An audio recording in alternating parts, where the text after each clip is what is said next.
छत्तीसगढ़ की विष्णुदेव साय सरकार के लगातार प्रयासों से नक्सल मोर्चे पर कामयाबी मिल रही है। साय सरकार की आत्मसमर्पण और पुनर्वास नीति के कारण नक्सली हिंसा का रास्ता छोड़कर मुख्य धारा में लौट रहे हैं।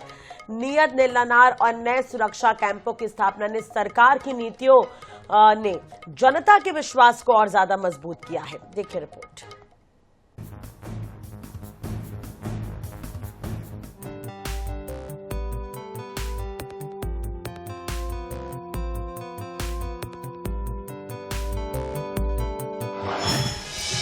साय सरकार की कोशिशें रंग लाई। बस्तर में लौट रहा शांति का बसंत। नक्सल मोर्चे पर एक से बढ़कर एक कामयाबी। प्रधानमंत्री नरेंद्र मोदी का नेतृत्व और केंद्रीय गृह मंत्री अमित शाह का कुशल मार्गदर्शन। लोकप्रिय विष्णुदेव साय सरकार की कार्यप्रणाली से अब बस्तर में शांति, विश्वास और विकास की नई धारा बह रही है।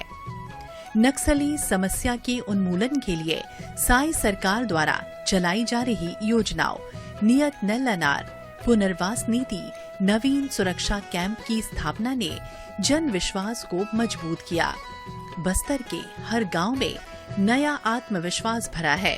बस्तर को लेकर मुख्यमंत्री विष्णुदेव साय की संवेदनशीलता का अंदाजा इसी बात से लगाया जा सकता है कि पिछले 22 महीनों में मुख्यमंत्री ने 100 से अधिक स्थानों का दौरा किया है। नक्सलियों की झूठी विचारधारा अब दम तोड़ रही है। छत्तीसगढ़ में विश्वास, विकास और शांति की नई सुबह का उदय हो रहा है।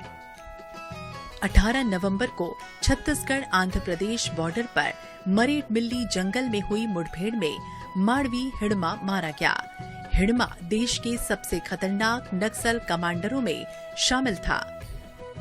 इसके साथ ही उसकी पत्नी राजे उर्फ रजक्का और 4 अन्य नक्सली भी इस एनकाउंटर में मारे गए। हिड़मा वर्षों से बस्तर में रक्तपात, हिंसा और दहशत का चेहरा था। अब उसका अंत न सिर्फ एक ऑपरेशन की उपलब्धि है, बल्कि लाल आतंक पर गहरी चोट भी है। साथ ही ये क्षेत्र में स्थायी शांति स्थापित करने की प्रतिबद्धता को और सशक्त करता है। बहुत बड़ी सफलता है। इसके लिए हम अपने प्रदेश के जवानों को, चाहे वो केंद्रीय सुरक्षा बल के हों, चाहे छत्तीसगढ़ पुलिस के हों, सबको हम नमन करते हैं, उनके साहस को सैल्यूट करते हैं। और हमारी सरकार को अभी अगले महीने 13 दिसंबर को 2 साल पूरे होंगे और इन 2 साल में हमारे जवान नक्सलवाद के खिलाफ में बहुत मजबूती के साथ लड़ाई लड़े हैं और डबल इंजन की सरकार है, इसका भी लाभ हम लोग को मिला है। बीते महीनों में सैकड़ों नक्सलियों का आत्मसमर्पण, टॉप कैडर की गिरफ्तारियां और लगातार सफल ऑपरेशन बताते हैं कि नक्सलवाद अब अंतिम सांसें ले रहा है। जो युवा कभी माओवाद की झूठी विचारधारा के जाल में उलझा हुआ था, वो अब लोकतंत्र की शक्ति, संविधान के आदर्शों और राज्य सरकार की संवेदनशील नीतियों पर विश्वास जताते हुए समाज की मुख्य धारा में लौट रहा है।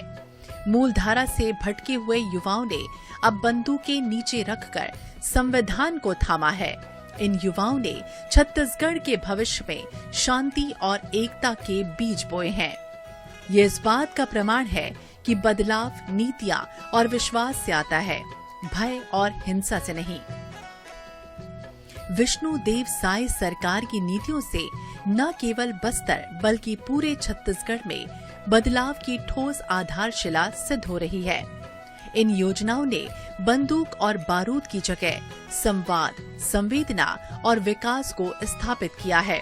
यह अभूतपूर्व बदलाव केंद्र और राज्य सरकार के संयुक्त प्रयासों का परिणाम है। बस्तर में जो बदलाव हो रहे हैं, वो न केवल बस्तर बल्कि पूरे भारत के लिए प्रेरणा है कि यदि नियत साफ हो और नीतियां जन संबंधी हो, तो हिंसा का अंत और शांति की शुरुआत संभव है। अबूझमाड़ और उत्तर बस्तर, जहां कभी भय का शासन था, वहां अब विश्वास का शासन है। जो कल जंगलों में छिपे थे, आज वो समाज के निर्माण में सहभागी बन रहे हैं। प्रत्येक व्यक्ति को स्वरोजगार, प्रशिक्षण, आवास, शिक्षा और आजीविका के अवसर प्रदान किए जाएंगे ताकि वो सम्मान पूर्वक जीवन जी सकें और छत्तीसगढ़ के विकास में सक्रिय भूमिका निभा सकें। लंबे समय तक लाल आतंक से जूझता रहा बस्तर अब विकास की धारा में शामिल होने को तैयार है। नक्सल मोर्चे पर साय सरकार को मिल रही सफलताएं इस बात को सिद्ध करती है कि जब सरकार की नीतियां संवेदनशील और जन केंद्रित होती है, तब सबसे कठिन समस्याएं भी सुलझाई जा सकती हैं। Bureau report INH 24/7।